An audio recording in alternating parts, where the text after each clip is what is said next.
My name is Tamlin Russell, and my husband and I are the pastors of Co-Church, and here we are at the Press Club in Umhlanga, about to start filming for our new series, The Purpose-Driven Life. And we love that we're here because for a bunch of us in Co-Church, this would feel like a second home, as we spent a series of weeks here last year. We fell in love with the staff and we fell in love with the food, and so it's awesome to be collaborating with them in this next series. I'm Brett Sklarczyk. Welcome to the Press Club.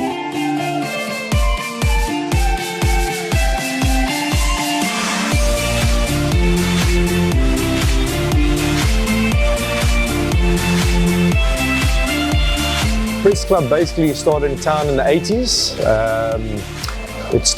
My father started it in 1982.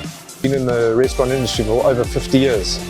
My father's been in about 52 years, and I've been doing it for about 25 years. So we're not only a coffee bar restaurant, we also do a lot of outside catering. We provide a lot of corporate catering for businesses around the Umhlanga area, also Durban North and Umhloti. We love coming up with new ideas, new food ideas, and bringing them out the Press Club way. You know, the way we've been doing it for 50 years. You know, the Sklarczyk way. You know, mixing up recipes and doing things that a lot of other places don't do.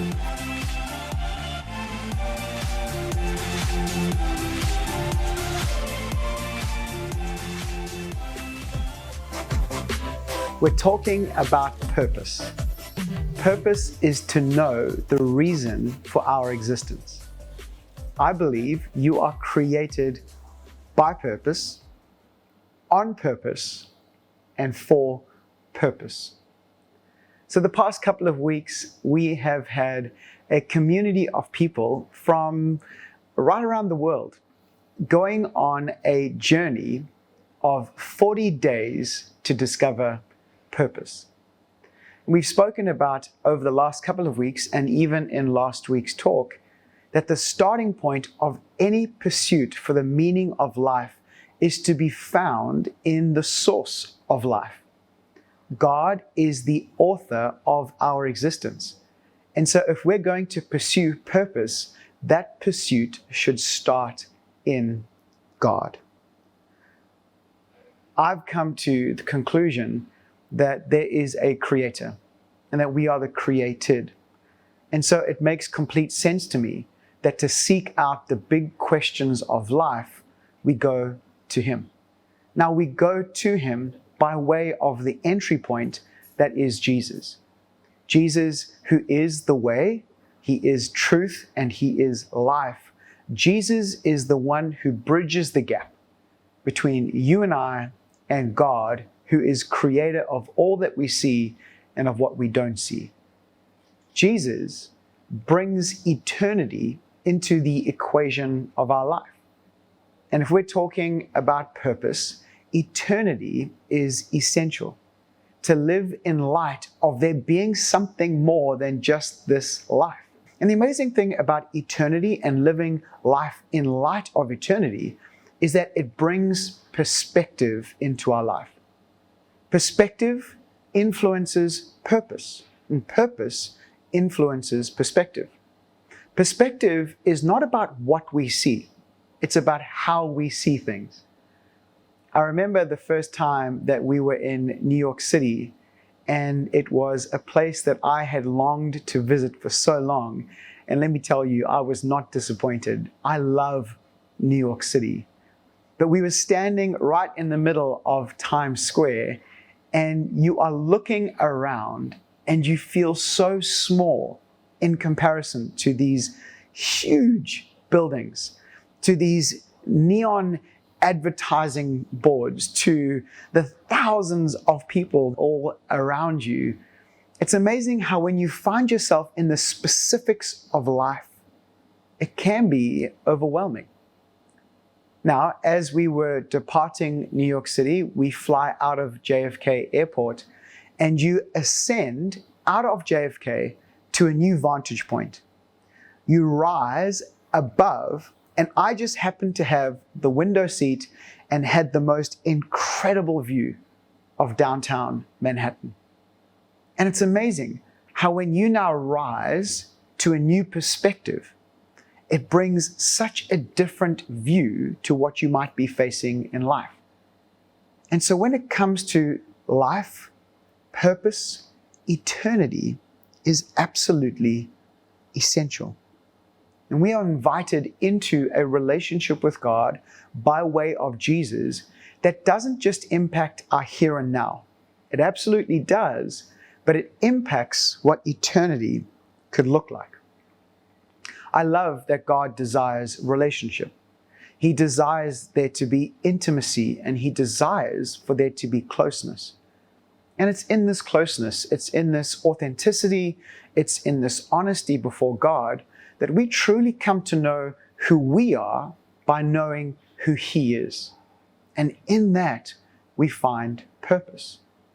If you look at the original creation, the original intent of the dynamic between God and humanity, there were no religious obligations as such, no kind of hoops that we had to jump through, no overly significant formalities in relation to our dynamic with our Creator. Essentially, people walked freely and intimately with God. There was this dynamic of friendship, one of closeness, one of vulnerability and security, one of consistency. But I want to ask you a question now in relation to this dynamic that we have with God. And for those of us that would say we have a certainty around our faith, what happens when God feels distant? This year, it's thrown so much at us. Circumstantially, it seems to change so quickly. There is good reports and then negative reports, and then there is the unknown, and then there is tragedy, and then there is rays of sunlight, and then all of a sudden the storms come back in. How do we feel in those moments when circumstantially it doesn't look as if God is close to us? I love it how Rick Warren says it in his book, The Purpose-Driven Life. God is real no matter how you feel. Feelings, which we all have, they are there for a reason. We shouldn't be discounting them. We shouldn't be trying to bury them. We should absolutely be embracing and expressing and being sensitive to. But we need to appreciate that feelings can either lead our life or we can lead our feelings. And if we feel as if God is distant, is that the truth? There are going to be times in our life where our lived experience doesn't necessarily relate to us feeling as if God is close. It's easy to give expression of faith and to bring what we would deem as pleasure or glory or enjoyment to God by way of worship when times are good. And we've spoken about it in the last few days as this community of the purpose-driven life has journeyed through, looking at what it means to worship and to bring a sense of pleasure or a smile to God's face. But that can come quite easily when everything around us is certain and good. What happens when it's not? What happens in times like 2020? Rick Warren, if I can quote him for a second, says this: "The deepest level of worship is praising God in spite of the pain, thanking God during the trial, trusting Him when tempted, and surrendering while suffering." There are going to be times in life, and we find ourselves in that time right now, where our feelings don't necessarily correlate to what the truth is.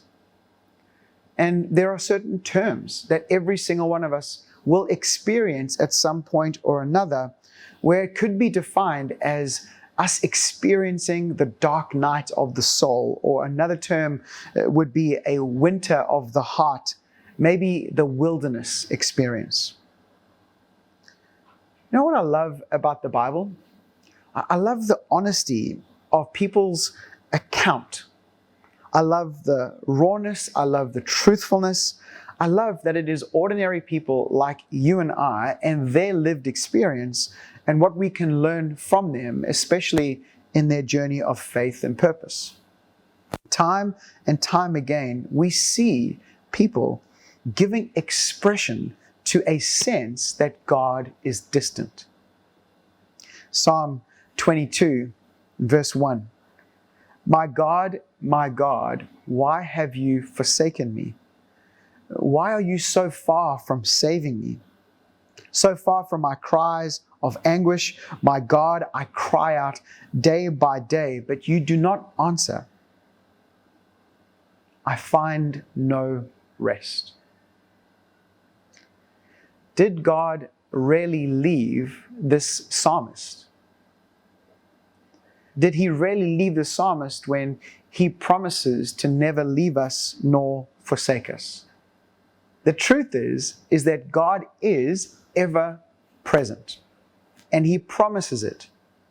But he doesn't promise that we will always feel him being present. Just because we don't feel God, it doesn't mean that he has left us. When those moments come, it's only natural for us to respond by asking questions. We tend to ask questions centered around ourselves. What did I do wrong? What is the matter with me? Now, those are incorrect questions, and here's the reason why. This dynamic that we have with God, it was ultimately never about what we did to enter into it. It was never about how good we were. It was always about his grace that we would access through faith in Jesus. That him being the gift of God's love for every single one of us. And like any gift, its true potential is only realized if fully received. And so the good thing about that is that if we never got into this with God by way of us performing into it or by us being good enough, it means that we can't perform our way out of it. And when we make mistakes, it doesn't mean that now the relationship is being removed. And so when we experience these times whereby feelings, God might seem distant, perhaps it's more about what God is trying to do in us as opposed to what we have done that now he is punishing us for. You see, God's desire for every single one of us is that we would come into this place of maturity, that we would be mature in our following, that we would grow into this Christ likeness and character and nature of his Son by the power of God's Spirit in every single one of us, but also through times when God feels distant, also through times of trial.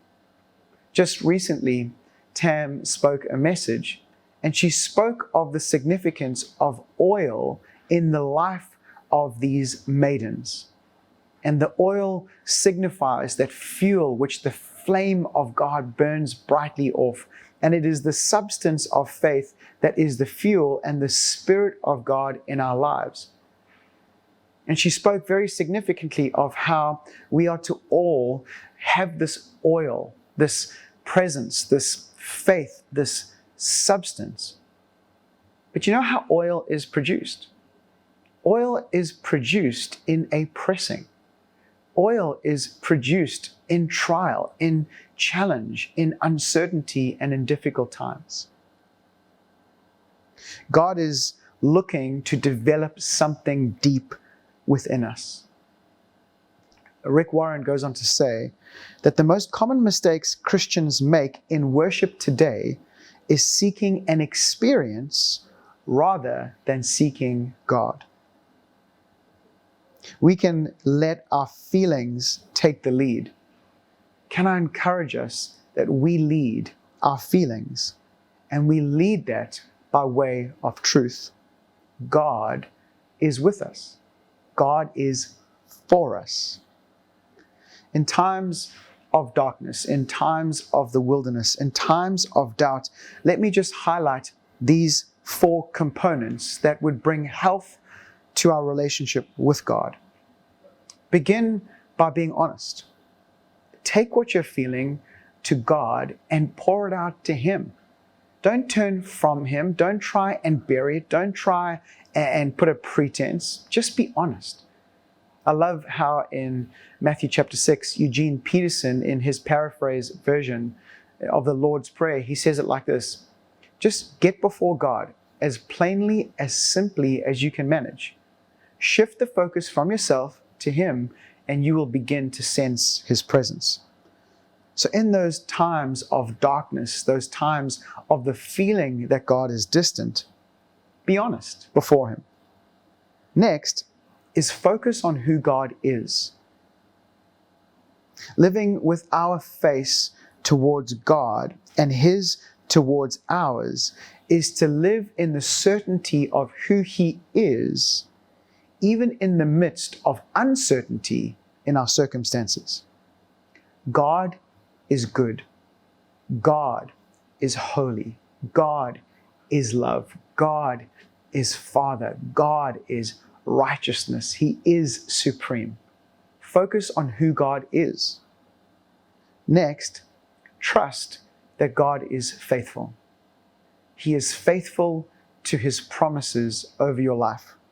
And then lastly, remember. Remember what He has done in your life. Remember when He has come through. Take time to be thankful in remembrance that the God who came through for you yesterday will be the same God who comes through for you today. God is real no matter how you feel.